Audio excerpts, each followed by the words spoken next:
Are we on? Sorry, the monitor's not on, so Yeah, I have no idea I guess if we are on. We're up. We're not going to be able to see any of our guests. So. Okay, well, anyway, welcome to The Sweat. This is a nightly DraftKings production hosted by the two compatriots on your screen, Jessie, Coffield, Emerson, Lotzia. We're going to need you guys to pay very close attention to what we're saying. Side effects of doing so include making money, and we'll help you in multiple areas of DFS tonight, including golf, baseball, and even discuss early Stanley Cup odds for next season. It's a little fresh here in Boston. I like money. You like money? Yeah. Yeah, you do. And basketball. So do these two potato chips. DK Live's Julian Edlow, RotoWire's Nick Whalen. It's NBA over-under, a DK Sportsbook edition. Steph Curry's point total is set at 33.5. He's only done that twice so far this series. What are the chances he gets it done tonight, Jules? We've talked a lot of times that this is the last game at Oracle Arena. It's a must-win game for the Golden State Warriors. We now know, the Kevin Durant narrative had kind of been lurking over him the whole time, and now we clearly know that Kevin Durant is never going to be able to make it back again in this series. It just feels like a spot where if the Warriors are going to even be competitive in this game, Steph Curry is going to have to go all out and not let guys like Fred VanVleet get in his way. We saw him drop 47 in that game with guys just hanging all over him. He had 34 points in game one of this series. He had 31 last game and was sharing the court with Durant for the first 2.5 quarters of this game. So it's a big number. It's going to be a tight number, but I think he can slightly go over this number. Okay, Nick, Steph Curry has scored 33-plus points in each of Golden State's last 7 games following a win here. I agree with Julian. I mean, this number is really tough. It's almost like the people who set these odds know exactly what they're doing. Because when you look at Steph's game log, 33, 34, 35, somewhere in that range seems about right. But I think he goes over. I have Toronto winning this game. I've talked about, all week about how good their defense has been. Julian hit on even the game where Steph scored 47. It was not an easy 47 by any means. And I think that's kind of what we're going to see again tonight. He's not going to get to 47, but, I think it's going to be, 38, 39, maybe 40. But it might not be super efficient. It's not going to be easy. I think Toronto with Kevin Durant out of the mix just makes everything that much easier on the defensive end, but Steph knows what he needs to do. Klay Thompson, obviously not quite as versatile as a scorer. It's nice to have him back, but none of those guys really compare to what Kevin Durant brings to this offense. It's going to be in Steph's hands tonight. He's averaged 25 field goal attempts over these last 3 games, 12 of those coming from beyond the arc. He's getting to the line over 9 times per game. I think all of that continues tonight, and he hits that over on 33.5. Well, Nick, Pascal Siakam delivering his worst game of the series in terms of filling the stat sheet. Now, his over-under for combined points, rebounds, and assists is 27.5 tonight. Which way are you leaning here? This is really, really tough. I'll take the under. He had that big game in game one that kind of throws off his averages if you want to, take everything into account, games 1 through 5. But to me, he's been about the same player in games 2, 3, 4, and 5. Game 1 is the outlier. And, we know he's had games like this before, so it's certainly not out of the question that he can erupt at any time. But it seems like the Pascal Siakam we've seen for most of these playoffs, this series aside, has been the Siakam who's been a little bit more up and down. And that's who we've seen over the last week and a half. He's been in that 24 to 25 range when you combine points, rebounds, and assists. Obviously, he didn't do much in game 5. I think he bounces back from that. But the good thing, if you do want to take the over here, he has been getting a lot of shots. Even in games when he's not shooting the ball all that well or all that efficiently, it hasn't really deterred him from taking shots. He's usually in the mid-teens there. So, certainly if he can get to 18, 19, 20 points, you feel good about that over. But to me, the passing's been a little bit disappointing lately, just 3 assists in his last 2 games. So I think we kind of get another standard Siakam game, and he goes just under that 27 total. Jules, what do you think? Yeah, I'm leaning under here as well. And Pascal Siakam has been such a key to the Raptors' success in this series. He's averaging 23 points per game over those 3 wins and just 12 points per game in the pair of losses that they have so far in this series. So the scoring is obviously going to get the bulk of this number here. So for me, I think it just comes down to he hasn't been shooting threes well lately. He went 0 for 4 in game 5, 0 for 2 in game 4, 0 for 3 in game 3, and 0 for 3 also in game 2. So he hasn't knocked down a three-pointer since he dropped those 32 points in game one. It just feels like he's not shooting the ball well. He's on the road. A big part of the Raptors' success has been Siakam getting out in transition. So that has to be something that the Warriors are looking to limit. So I'm going to have to lean with the under. Jules, Andre Iguodala's point total is 8.5. Lamarcus eclipsed just once the previous 5 games. So the under here seems like the obvious choice, is it not? It seems like the obvious choice with how poor he's been playing in this series, which has really hurt the Warriors because of how many minutes that Iguodala has been thrusted into with Kevin Durant out. But it's a spot where they're going to need likely heavier minutes from Iguodala. He's not a guy that's played heavy minutes throughout the season. Number one, because Kevin Durant's been there. Number two, because of his age. But now with their back against the wall, and this being the first game they know for sure that Kevin Durant's not coming back in the series, I just think they're going to need a little bit more of him. He hasn't been shooting the ball well. It would help if he can knock down a 3 or something to get to this number. But Iguodala is a guy that can get to the rim, slash to the rim. Guys like Curry and Thompson, who are going to be swarmed on the 3-point line, should be able to find him cutting. I think he's going to find a way over this low number in this game. Nick, Andre Iguodala scoring 6 points or less in 6 of his last 8 outings. So that under, you hitting it? I am going to hit the under. I wouldn't say it's necessarily easy. He's still taking more than 7 shots a game, and he's basically a lock, especially with KD completely out of the mix now, to play a ton of minutes. And he's been kind of trading off with Klay as their primary defender on Kawhi Leonard. So just by virtue of being out there, he has a lot of opportunities. But I'll still lean under. I mean, the only baskets he's really making in this series are breakaway layups, cuts where nobody's around him. He can finish at the rim. He's not making anything from beyond the arc. He's at 25% for the series. And if you watch these games, it certainly doesn't pass the eye test. I mean, he catches the ball on the perimeter. He looks both ways, makes sure there's not a defender anywhere near him. And if the shot clock, if there's more than 5 seconds left on the shot clock, he's not going to take the shot. So he really wants no part of these. You can tell his confidence is kind of sapped right now. If you really think he's going to hit this over, he probably needs to hit multiple threes. And frankly, I just don't trust Andre Iguodala to do that right now. I'll go under on this one. Well, Nick, Danny Green has been ice cold from 3 over the last 2 games. Just 1 for 11. His over-under from deep this evening is a mere 1.5. How much do you like his chances of snapping out of this funk, making it an easy over? I think he does snap out of it. I'm going to basically go against everything I just said logic-wise for Iguodala because Danny Green does not lack for confidence from beyond the arc whatsoever. I mean, whereas Iguodala doesn't want to shoot it, Danny Green, he could be 0 for 15 and he would still take the next 5, whether they're contested or not. We saw him go through a really, really rough stretch, in the middle of that Milwaukee series to the point where they considered taking him out of the rotation or at least lessening his minutes. So he's been through these stretches before. He shot the ball well early in this series, had that 6 3-pointer game early on. I don't think he has that kind of game tonight, but he's a guy, too, like Iguodala. You can basically pencil him in for around 30 minutes. He's taking 7 threes a game. I know it's tough to have confidence in Danny Green right now, the way he shot it the last few games. If this number was over under 2.5, I wouldn't feel great about it. But I think Danny Green takes 7 or 8 threes tonight, and I trust him enough to just hit at least 2 of those. Jules, he's been just 1 for 11. Do you want to take the chance? I don't want to take the chance. And the minus 162 juice kind of tells the story here. There's 5 players available for 3-pointer props in this game on the DK Sportsbook.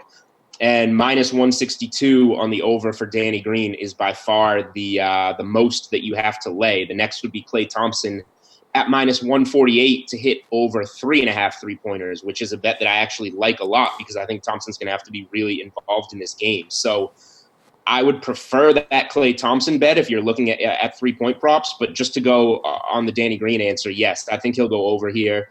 He's too good of a shooter to keep going on a 1 for 11 slump. It's like he only needs 2. It's not like he has to go crazy here. He can break out of a slump by going 2 for 6, and you still get the over here.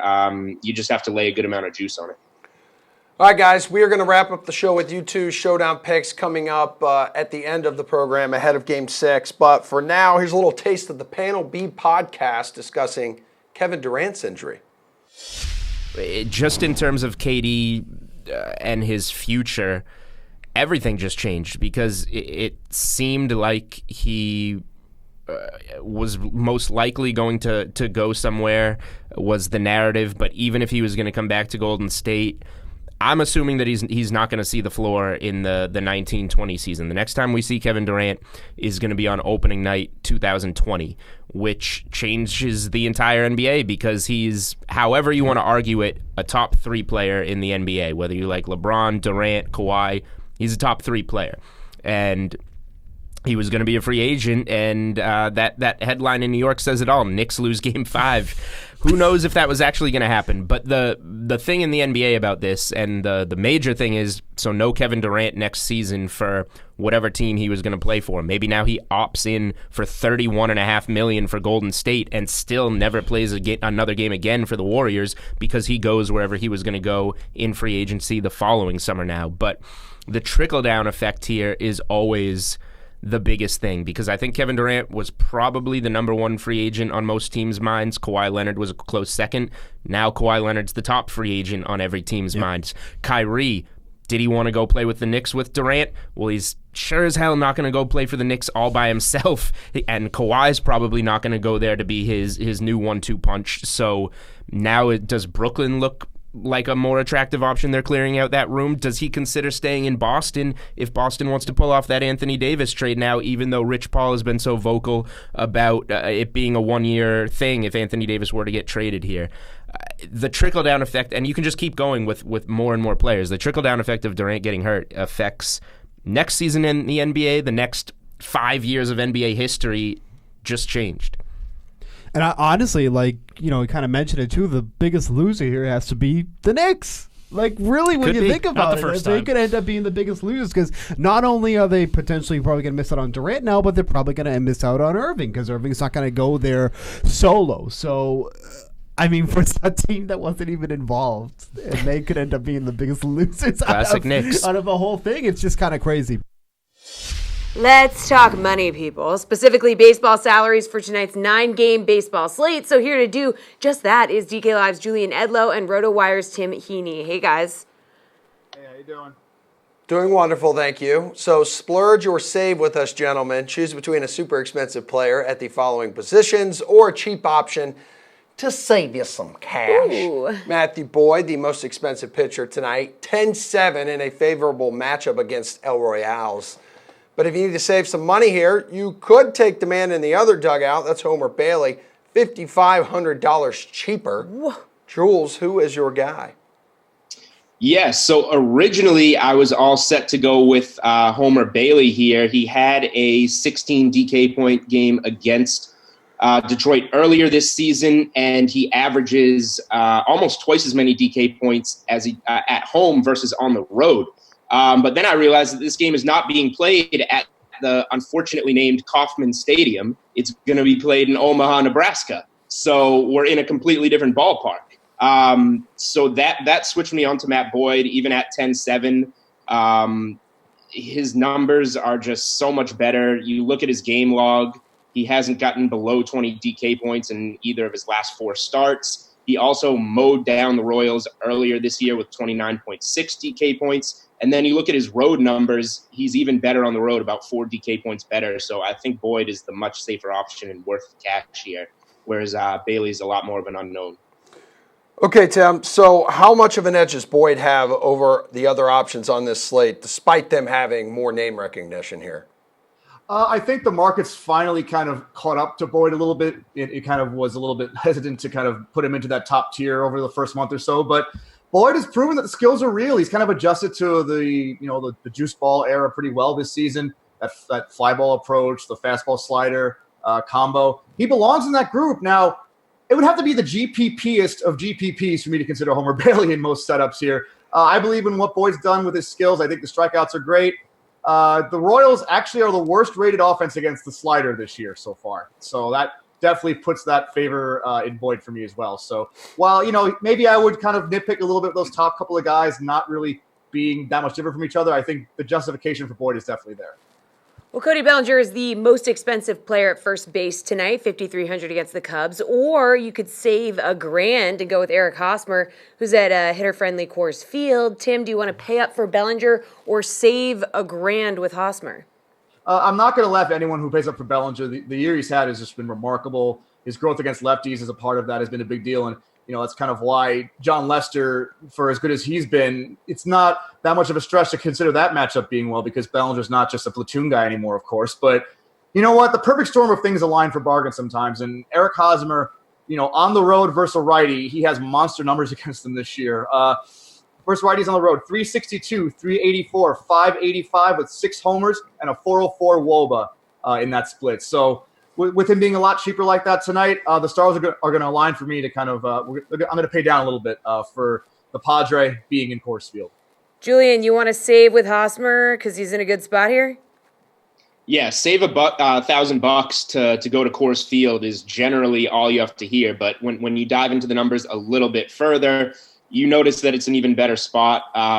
Bellinger, he's a great hitter. He is in a lefty-on-lefty matchup, which isn't quite as attractive. He's only scored double-digit DK points once in the month of June so far. So he is in a little bit of a slump. He's obviously the type of hitter that's going to break out of it at some point, but we don't necessarily want to pay up this much for him when he's cold. And then Hosmer, on the other hand, is in an opposite-hand matchup in Coors Field against John Gray, who's prone to give up those home runs at Coors. Hosmer's been, playing in San Diego, generally you're always better on the road, but Hosmer's lived up to that, averaging almost 2 more DK points in road games this year. And then he's hit 10 home runs. So, hitting in the heart of the order, opposite-hand matchup at Coors Field, this should be a good spot for Hosmer to get another home run.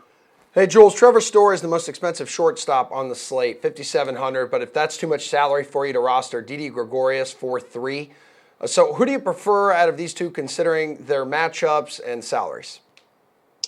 Yeah, so I like both of these guys a lot at shortstop, but I prefer Trevor Story. And we're already paying up at pitcher, I know. But if we're on Hosmer, I think that we can stick around Coors Field and go with Trevor Story here. He's also in an opposite-hand matchup, hitting second against Matthew Strahm, a lefty of the San Diego Padres. Obviously, when you come into Coors Field, that changes everything for a pitcher. His price on Strahm, $9,200 coming into Coors, that seems really high to me.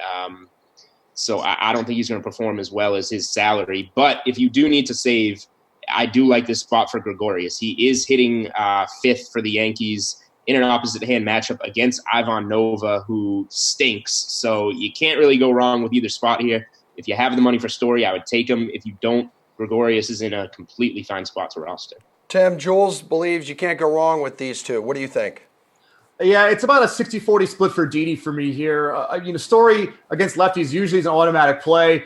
Not showing as much power against him this year, though. He's kind of taking a little bit of a dip there. And, of course, if you're going to kind of find ways to adjust around the Coors surcharge, I think this is one way you can actually do that.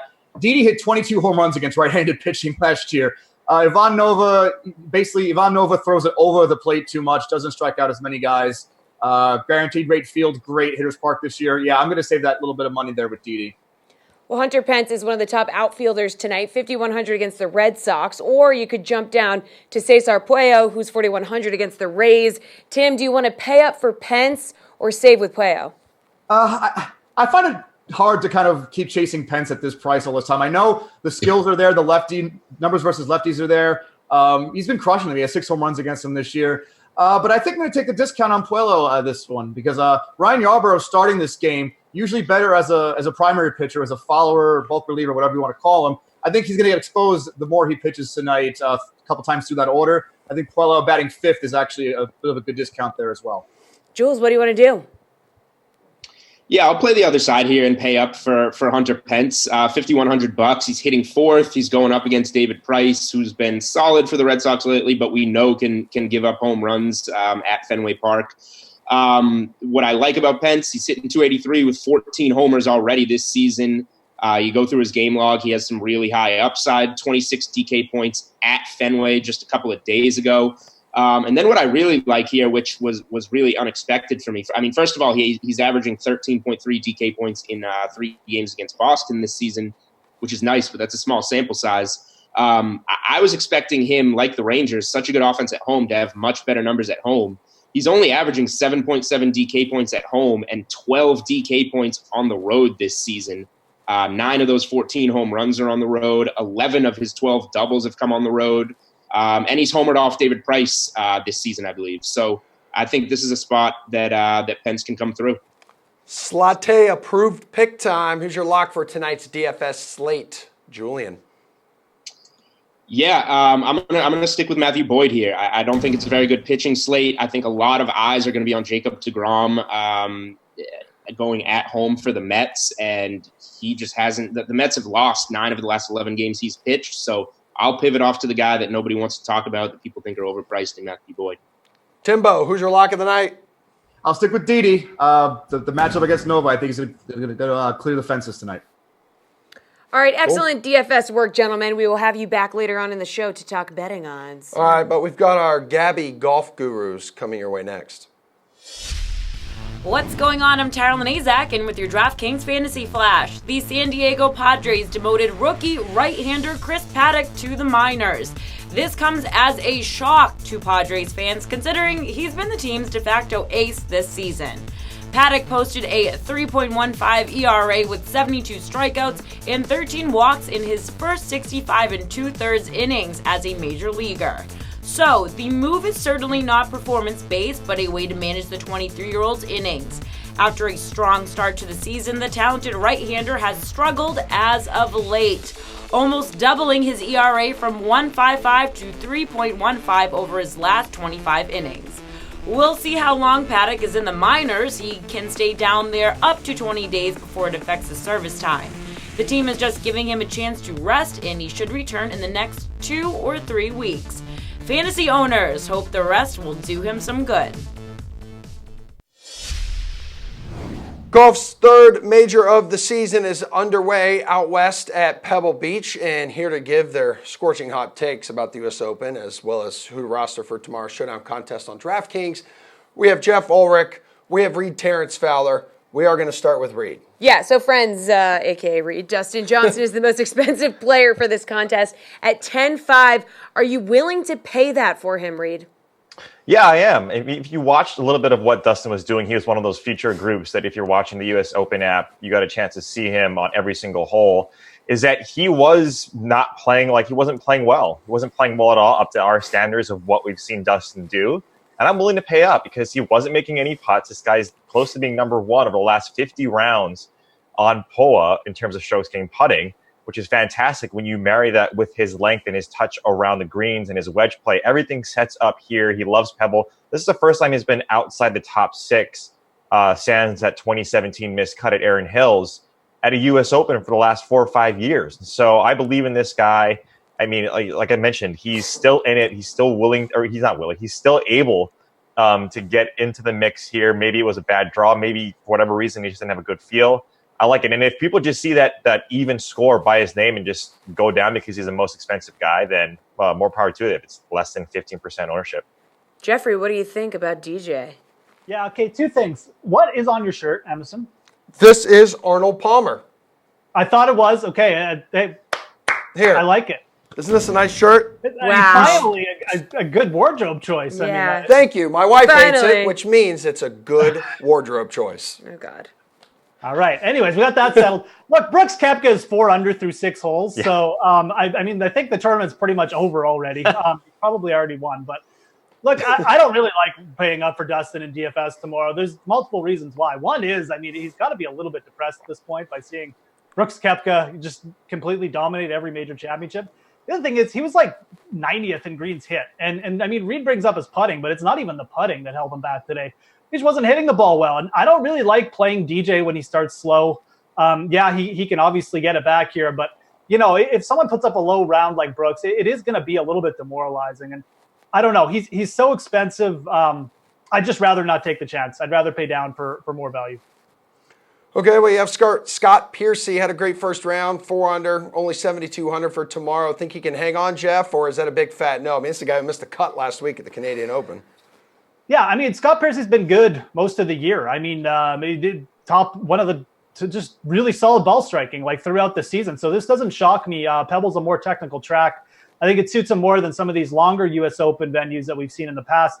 And look, I mean, he finished top 5 at a U.S. Open at Oakmont. You know, it was 2 or 3 years ago. So he's a fully capable player. As far as like hanging on DFS tomorrow, I don't hate it. I mean, he's only 7,200. you might get a little bit of regression, but the ball striking is there for him this week. And I think at 7,200, he makes for a fine play. Yeah, I like it. Is he a fine play in your eyes, Mr. Fowler? Currently solo fourth. Yeah, I mean, Scott Piercy, we kind of talked about it over the week where you look at Scott Piercy and everything points to, yes, this guy should have been playing good, and he clearly did, right? He hit less than 50% fairways, around 48%, which is kind of normal at a U.S. Open, and you should look at that pebble and how skinny the fairways are. That's fine, and look, he still was able to rattle off a few birdies, an eagle. You got to double him there. So you like where he's at in terms of how he's scoring, because that's exactly what he's been doing. We've known Scott Piercy to always be an extreme ball striker, but just not be able to rattle off the putts. So everything says to fade Scott Piercy because of that. But man, he's putting well. If you look at his second round scores over the last 24, 50 rounds, this guy is top 12, top 15 in ball striking, fairways gained. He's top 15, opportunities gained. He's top 15. So he's hitting it extremely well. And if you watched again, Scott Piercy, he was making those 5 to 10 foot putts where you have to aim outside the hole. And that's really not Scott Piercy's game. And he's making those. So I agree with Jeff. I don't think you're going to see another 4 or 5 under from Scott Piercy. If the sun comes out, this place is going to dry up. It's going to be a little bit faster. These greens are holding. And if that's the case, then, Scott Piercy might come back. But we've seen it before from Piercy. I mean, he's done well in these majors. So I think he can hang around, but he's not going to win. All right, Tiger Woods is $9,800 tomorrow. Why would you want to pay that for him? Or maybe you don't, Reed. Well, I mean, Pebble Beach is the second shot golf course in the entire world. It is the pinnacle of what you want through approach. And yes, Tiger is still out there. He saved some pars in the first few holes that we've seen here with his round. And so it remains to be seen how he's going to fare. But 9,800, look, for Tiger at Pebble Beach, we all know that what he can do. Just got a right Brooks coming out 4 under, chipping in, and just torching right now the front 9 and what looks like it's going to be another runaway. That scares you off a little bit. But, I mean, Tiger still has a lot of golf left. So 9,800 for a guy who's an extreme ball striker with the approach, probably the best that we've seen in the last 2 decades, I'll pay for that. Jeff, would you pay for that? Yeah, Reed just jinxed Tiger. Way to go, Reed. He just made a double bogey. He's at +1 now. Oh, I mean, really? obviously, we'll see how he finishes, but I would be more inclined to pay 9,800 for Tiger tomorrow, even if he finishes like +2 or something, that I would pay up all the way for DJ. I think it being Pebble Beach, I think you're more inclined to see Tiger grind this out and make the weekend here than he was necessarily at Bethpage Black, which I just don't think he felt like he gave him a real shot to win at the way it was set up. So I don't mind. I think Tiger, like I said, I would much rather take a shot with a Tiger bounce back than Dustin at this point. He's cheaper. I think there's a better shot that you see a better round for him tomorrow. Jeff, who's not currently near the top of the leaderboard you see making a run tomorrow? Yeah, I'll go with Justin Thomas. I mean, obviously, he was a player I kind of targeted in weekend golf last week at the Canadian Open. He was okay. He didn't come through like with that big, massive round like I wanted, but he was pretty solid.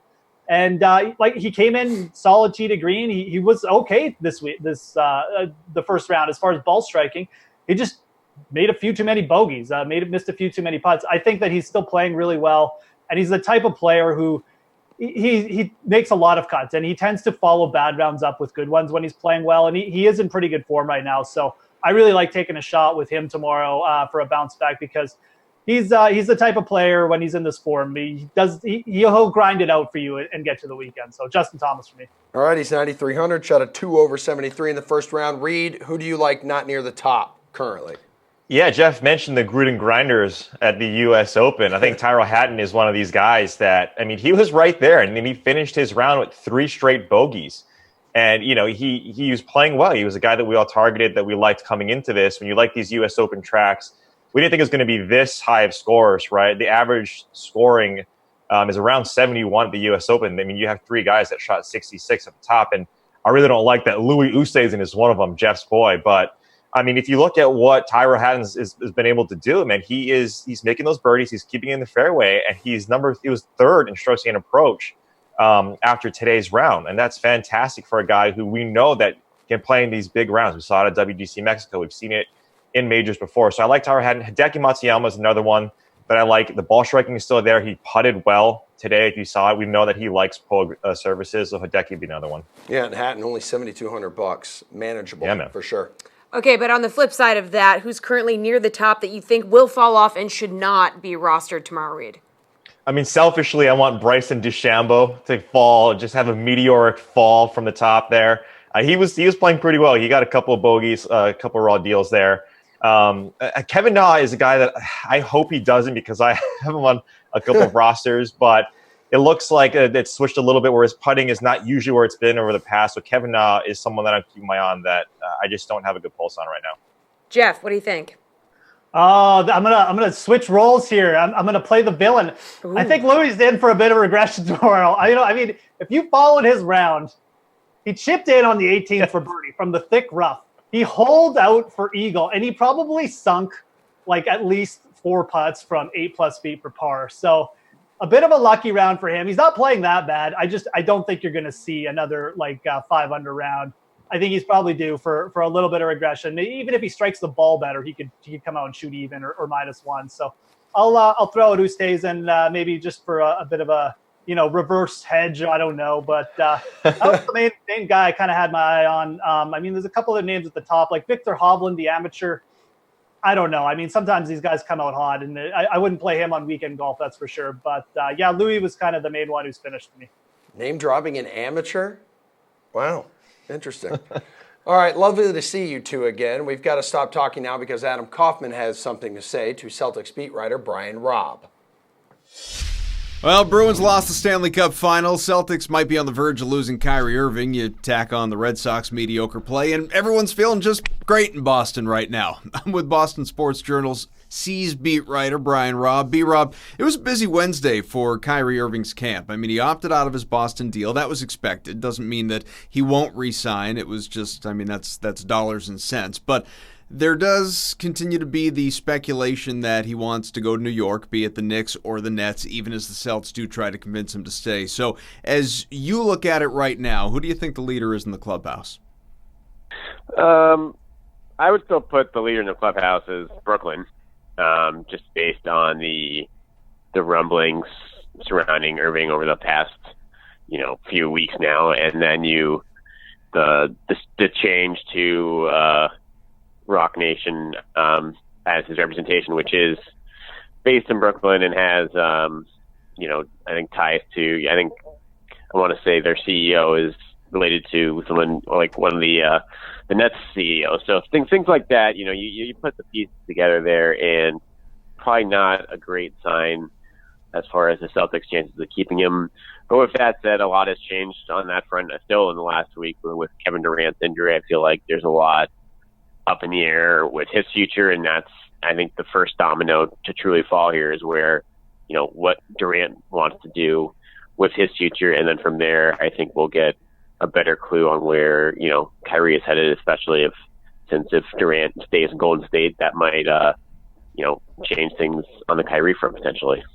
Well, and you're kind of grazing over all the main details here. Let's go one by one. Of course, you bring up the agent. Kyrie Irving fires his longtime agent, reportedly is going to sign with Jay-Z's Rock Nation. So there is that next connection, as you acknowledged. There's also a Kevin Durant connection there, albeit not as strong as in the past. I know he's kind of gone off on his own.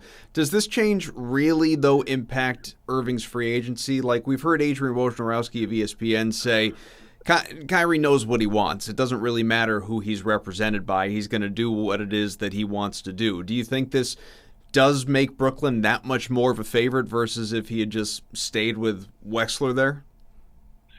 No, I mean, not necessarily. It's definitely not a big shift by any means. I'm sure, Kyrie's probably known for months he's going to do this, or at least weeks at this point. This is just kind of the way the calendar falls in terms of, his contract is coming to an end. He's the timing is right here, obviously, to go with someone new, heading fresh into free agency officially. So, yeah, but it is, it's hard to ignore, though. There are some, loose Brooklyn connections there that, again, may or may not mean something. We'll obviously find out a little bit down the line, but I don't think it's a huge shift based on what you said there. Just he knows what he wants to do, and just because that agency is based out of New York there, that doesn't necessarily say much more than he just wanted to switch it up. Couldn't hear what Adam was saying there, but my guess is he thought he was very funny. But let's turn it back over to the baseball bros. Julian Edlow of DK Live, as well as RotoWire's Tim Heaney They're back in the house. All right, we're calling this segment MLB Pick Off. This is when you pick the team you like based on the odds that we give you. So let's begin in New York with the Mets and Cardinals. DK Sportsbook has New York at -141 and St. Louis at +125. Who do you like with this one, Julian? Yeah, well, Jessie, Emerson, I know that you guys both already know my answer here because you read my best bets article on the DK Playbook today. Yes. Right here, kid. Course.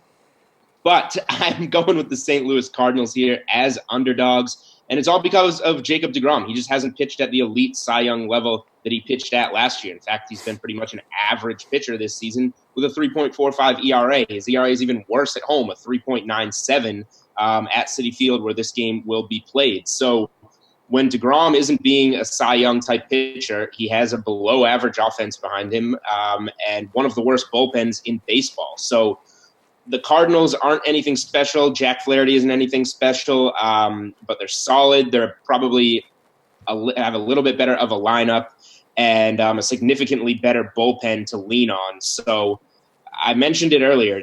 deGrom, the Mets have only won 2 of the last 11 games that he's started. He hasn't necessarily taken the loss in all of those. The bullpen has significantly contributed, but he just isn't going that deep in games anymore. He hasn't made it to the 7th inning in several games. So I like getting the plus money on St. Louis here. Tim, who do you think is going to take the W? I'm actually going to take the flip side of this. Jack Flaherty, you want to talk about home road splits. Jack Flaherty has a 2.25 home ERA and a 6.67 road ERA.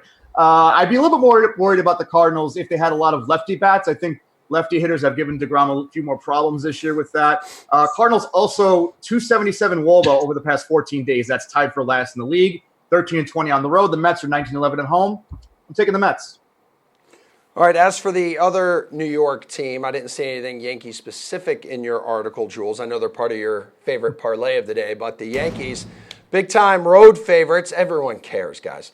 Big-time road favorites against the White Sox. They're at -186, Chicago +160. How much of a shot are you giving Chi-Town, Tim?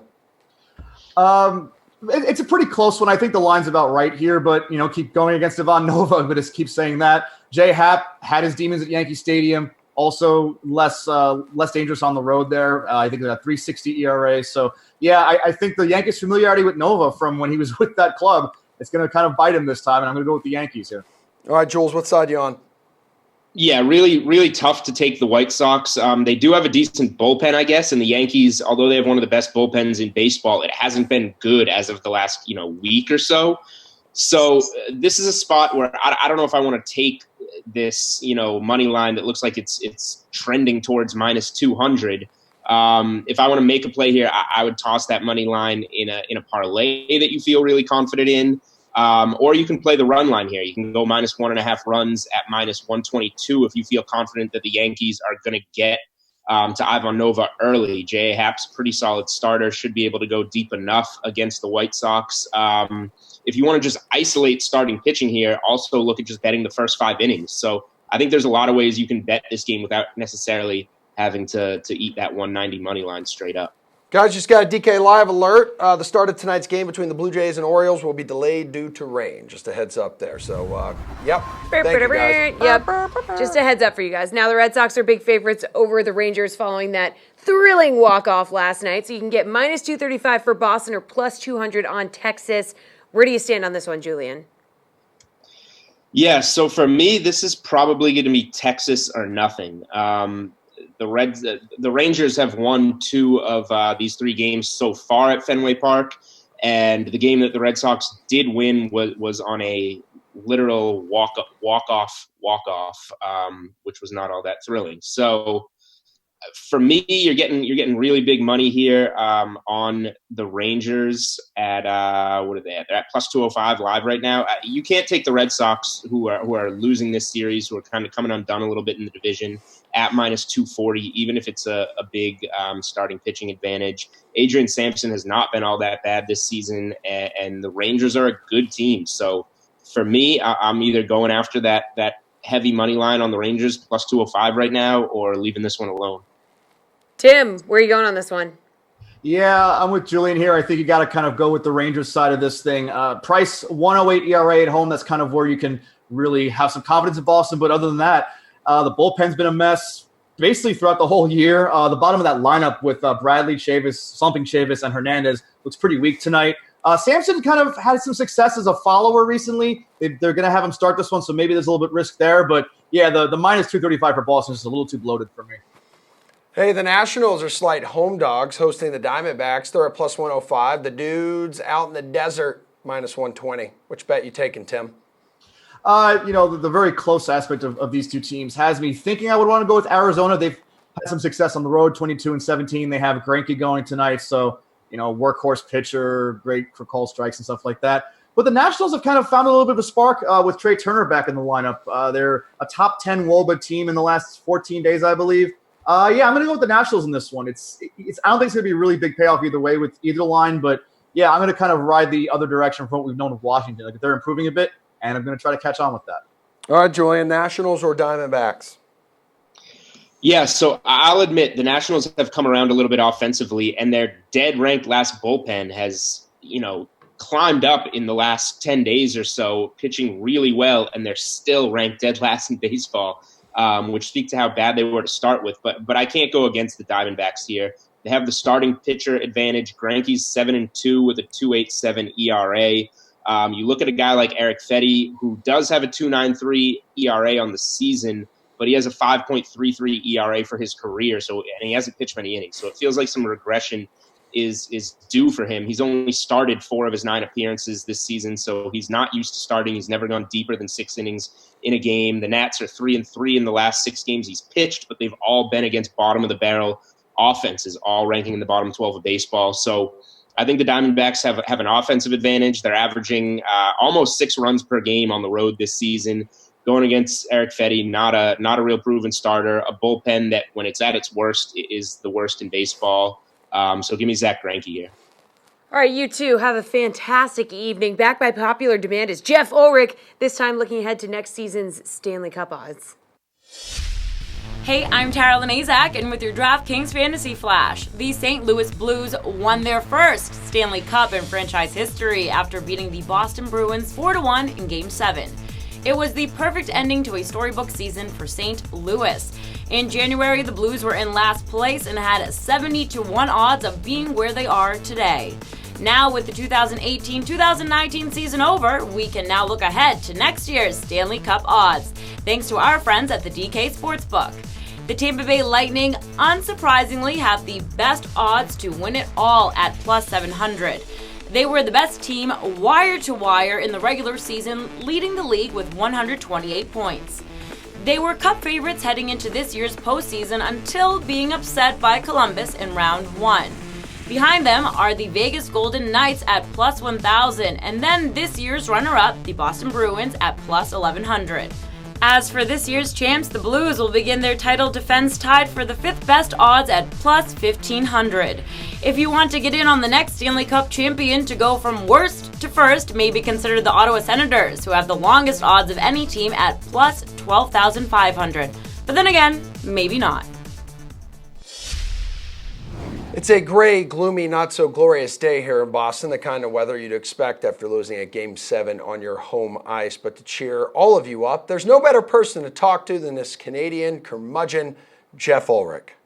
There he is! Yes. Here on the Sweat, we don't like to dwell on the past. So let's take a way too early look at odds for next season's Stanley Cup in a fresh new edition of For Better or Worse. And a new, fresh Oh animated my open. God, that's incredible. Well done by Wow. Samir Duke in the back, editing that up. That's incredible. Very pretty. This is All right, Jeff, the new champs, the St. Louis Blues, only have the 5th best odds, plus 1,500, to win it all again next year. So should those odds be better or worse?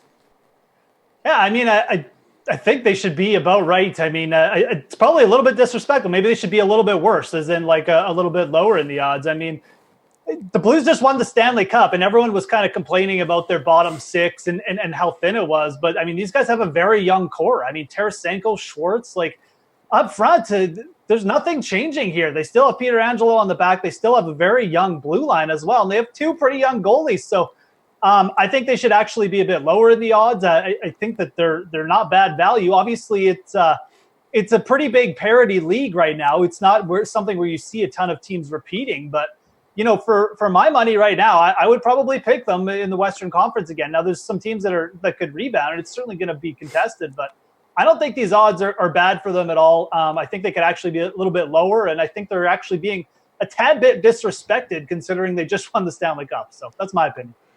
Well, the Bruins, tad bit better, plus 1,100. How accurate is that number in your eyes? Yeah, it's kind of the reverse. I mean, I think the Eastern Conference has actually become the more competitive conference over the last little bit. I mean, for the Bruins to get back there, Toronto, Tampa Bay, Pittsburgh could rebound. I mean, these are teams who have either come close or put up massive regular seasons or won multiple Stanley Cups. Washington, I forgot about Washington. I mean, it's a minefield there. So I get the Bruins just made the Stanley Cup too, but it's a lot different team than the St. Louis Blues. Their core is not as young. I mean, you're going to be dealing with injuries. You're going to be dealing with players just progressing or regressing in their careers because of age. So I'm definitely not as bullish on the Bruins. Sorry, Boston fans. It's a great season, great run anyways, postseason run. But it's not a number I would touch personally. I think they should be higher. I think their conference is tougher. And like I said, I just don't think they're set up for as much long-term success as St. Louis. Okay, well, the favorites right now are the Tampa Bay Lightning at plus 700. Do you agree that they should be at the top? Yeah, I definitely agree they should be at the top. I mean, it sounds strange because they just got swept by the Columbus Blue Jackets in the playoffs, right? But look, I mean, nothing has changed with this team. And this team is coming off a massive regular season performance where they were clearly the most dominant team in the NHL until they got to the postseason. The thing is, an experience like that, we've seen this happen in the past too with some of these Detroit teams and Washington. When they have that sort of embarrassing loss, it really does cause some of these sort of superstar players to look in the mirror. We generally see them come back and put up a much better season in the postseason. So I'd look for that for Tampa Bay. It's not necessarily a bet I would want to make because, like I said, the NHL is just a huge parity league right now, and we saw that this year. I mean, I don't think many people had the St. Louis Blues as their Stanley Cup champions 3 months ago, but that's what happened. And, at plus 700, I just think that there's way better values out there. At the same time, they definitely deserve to be the favorites, in my opinion. Well, the Golden Knights have certainly proved to be better than everybody expected through 2 seasons, currently sporting the second best odds to win the title. We're talking plus 1,000 here. Do you think their odds should be better or worse? Yeah, I mean, if I think the Blues should kind of be the favorites in the Western Conference, then, I mean, I can't like these odds on the Golden Knights very well. Again, great story. I mean, for a team to come in their first 2 years in the league and just, almost make the Stanley Cup Finals twice and just completely exceed expectations in every single facet is amazing. But you look at their roster, aging goaltender, not that much depth on the blue line. And I know that hasn't hurt them necessarily in years past, but you really wonder at some point when this story might just catch up with them a little bit and the lack of depth in certain areas, because I was surprised they made it this far this year in the playoffs or performed as well as they did. But for 3 years in a row, I wouldn't be betting on it, especially with some of these younger teams like the Blues and the Jets, who would probably due for a bounce back. So I think these odds should be better. I think they should be a lot higher personally than 1,100. We're going to work in one Canadian team because we love you, Jeff. Now, the Oilers have the best player in the league, Connor McDavid, for 4 seasons now and have only made the playoffs once. Not good, Jeff. Yeah, not great. So their odds to win the title next season are plus 3,500. Is this the right number for Edmonton? I was all set to come on here and bash my hometown team and just complete, because, I mean, look, the Oilers are terrible. I mean, they've been terrible. This organization is basically turned into the Cleveland Browns of the NHL. It's not hyperbole either. I think most people living in Edmonton would agree with me, the way it's been mismanaged, coaching, etc. That being said, this team has Connor McDavid and Leon Draisaitl. They have that core at the top, just like St. Louis did with Tarasenko and Schwartz. And whenever you have 2 players as explosive as that and some pretty good young depth, they're going to get Evan Bouchard, Darnell Nurse, Oscar Klefbom is healthy finally. It's a pretty good core, and there doesn't need to be that much tinkering or that many pieces added for these guys to click. We did see it a couple years ago when they got the right mix. They made a decent run in the playoffs. So I think these odds are actually pretty good. I think that when you're looking for value too around this range, I mean, you have Columbus at 35 to 1 or plus 35,000. I think those are the two teams that kind of stuck out to me the most. Maybe you bank on a Chicago Blackhawks rebound. Maybe those veterans can get it together for one more good run. But I kind of like these odds. I mean, I'm looking at the other teams. I just don't really see a deep run, and none of them have a talent at the top that the Oilers do. That's what really sets them out. So maybe it's just some hometown dreaming here by me. But I actually do think these are good odds, and they'd kind of be on my outlook if you're looking for season-long value bets for Stanley Cup right now. Jeff, you're rooting for the Raptors tonight, I presume? Well, duh. Okay, hey, just wanted to make sure. I'd lose my Canadian citizenship if I said anything else, I think. So. All right, well, do me a favor. Please keep watching the Sweat because we're going to help you with Game 6 Showdown picks coming up right after Pat Mayo drops some knowledge on us. Well, maybe they're going to be better on offense, but are they really going to be better on offense? Because Aaron Rodgers spent most of the year throwing the ball away. And maybe that injury that we saw him sustain week 1 against the Bears on Sunday night last year actually did linger throughout the entire season. The guy just tried to tough it out. No one likes to give Aaron Rodgers credit for being tough at any point, but it did seem like something was off a bit with him last year. And has the receiving core really gotten all that much better? Well, I think you can argue that it is. I think you can argue that, yes, there looked like there was something off, whether it's complete health or Aaron Rodgers has started to take a step back, because some of it you can blame on him. Whether that's the question that we got to really know this year. And I think we're not going to know until we see him on the field, is because you watch those games and some of those passes and some of those the faults and deficiencies and everything you want to say is some of those were Aaron Rodgers. They were Aaron Rodgers' complete fault. The question is that fault because he was playing through an injury? Maybe he couldn't throw off his leg as strong as he wanted to. Maybe he wasn't getting the zip that he wanted to. Maybe it hurt every time he threw. Whatever it might be, is there could be something behind his play, but his play was definitely part of the problem. In addition to, obviously, Randall Cobb being near what looks like the end of his career, despite him being younger than I realized. It just feels like he's been around forever. But I think that you look at Marquez Valdes-Scantling, you look at Geronimo Allison, assuming both are healthy, because that's the thing, too, is even as wide receivers, in and out the entire year from injuries from all of them, and go down to Equanimeous St. Brown, who I have no faith in play-wise, but, he even got banged up. You go down the list and find somebody to stay healthy besides Devontae Adams.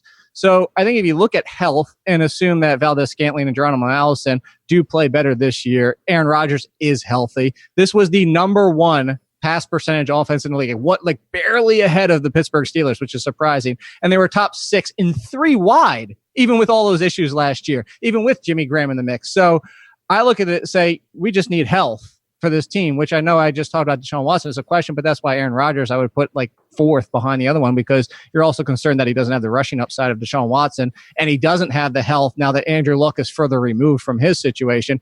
So he's in this tier, but if you ask me to rank them in the 4th, I would have no problem arguing with the first 3, but every single time Aaron Rodgers would be 4th. So do you think that Aaron Rodgers is closer to the top 3 guys or the next 6 guys on the list? I'd say still closer to the top 6 guys. We got a DK Live news alert here. Our NBA panel is with us, Julian and Nick, and we need their take on some news just coming down. Yeah, that's right. Before we get the Showdown picks for tonight, gentlemen, the Boston Herald is reporting that Kyrie Irving is, quote, prepared to sign with Brooklyn. So, Jules, I'll start with you. Let's say this is true. Let's say he does go to the Nets. What's the impact this has on the rest of free agency? I mean, first of all, this isn't that surprising a night after Kyrie Irving not at all. His agent and then signs with Rock Nation, Jay-Z in Brooklyn. Kyrie's going to be Kyrie. In terms of the rest of free agency, I think it's worth noting that we don't know what would have happened if Kevin Durant stayed healthy. Kyrie's plan A could have always been, and I know Brooklyn's been clearing cap space and we've heard this rumor, but Kyrie's plan A always could have been to go to the Knicks with a healthy Kevin Durant. It always could have been to go to the Lakers if they were able to trade for Anthony Davis. But obviously all these new things that have transpired and this report, which seems to be a pretty trustworthy one, indicate that Kyrie wants to go to Brooklyn. And I don't quite get it. They're a good young core, but Kyrie is a weird dude and he's going to do what he wants. Yeah, Nick, we're not idiots here. I don't think people who are watching us are idiots either. No. We can kind of connect the dots and see where this is going. So who do you think actually joins him there? That's a good question. I mean, I think Brooklyn is very confident that someone else is coming. Around this time last week, they made that deal sending Allen Crabbe to Atlanta. And for a franchise that's been so calculating and so conservative in some ways in how they've rebuilt after that disastrous trade, that set them back for half of a decade, it seemed like kind of a big step for them to clear cap space for a second max guy, obviously one of them being Kyrie, if they weren't pretty sure that somebody was coming. I think a lot of people thought maybe Kevin Durant could be an option there. But I don't think Kyrie necessarily takes these steps ahead of time to kind of, backhandedly make it clear that he's going to Brooklyn. And, this latest report kind of solidifies that given the Durant situation. So to me, that means maybe they have their eye on someone like Jimmy Butler. Kemba Walker has New York ties, but to me, I don't really think you can play Kemba Walker and Kyrie Irving together. That's not all that realistic. But it's also completely within the realm of possibility that, they look to one of the tier 2 free agents, Chris Middleton, Tobias Harris, somebody like that, because, even though a lot of people, myself included, don't really think Kyrie Irving can be the number one option on a title team, I don't know that Kyrie Irving thinks that. So in his mind, getting one of those tier 2 guys to be his kind of second fiddle probably isn't the worst option, or maybe they roll this over and try to make a trade or look towards the summer of 2020. Interesting stuff, guys. All right, let's get to those Game 6 showdown picks for tonight. Now, Julian, 3 players will cost you more than $10K in this one. Steph Curry, Kawhi Leonard, Draymond Green. Which one has to be in your lineup? Yeah, for me, it's going to be Curry, and I kind of alluded to it in the front segment. I just think that this has to be Curry's game. The last game in Oracle Arena, back against the wall in the NBA Finals. If he doesn't come up big tonight, his team is going to lose. He's a 2-time MVP that does not have an NBA Finals MVP in any of their 3 NBA Finals victories. It's just a spot where he has to come up big, and I think he's the kind of guy that can come through. Nick. I'm going Curry as well. I mean, there's certainly a case here for Kawhi Leonard. To me, it's a complete toss-up. You can't really go wrong with either of those guys. But, I mean, I'm just going to echo what Julian said. I mean, this is one of those games where Steph needs to do everything that he possibly can, whether it's scoring, whether it's shooting, whether it's, passing out of double teams if they're really aggressive, trapping him 25 feet, 30 feet from the basket like they have earlier in the series. Everything's going to run through Steph. We've seen Kawhi be a little bit more passive at times in this series. He's gotten his numbers, but Steph to me is the guy that has that higher upside. And in a contest like this, that's kind of the guy I'm going to roll with. So give me Steph Curry out of those 3. Nick, would you pay up for Klay Thompson, 9,200? I think I will. Like Julian said earlier, I think this is a night where, Klay could launch 10 to 15 threes. The Warriors are really going to need him to be locked in. Obviously, he has a history of performing well in situations like this where their backs against the wall in a huge playoff series.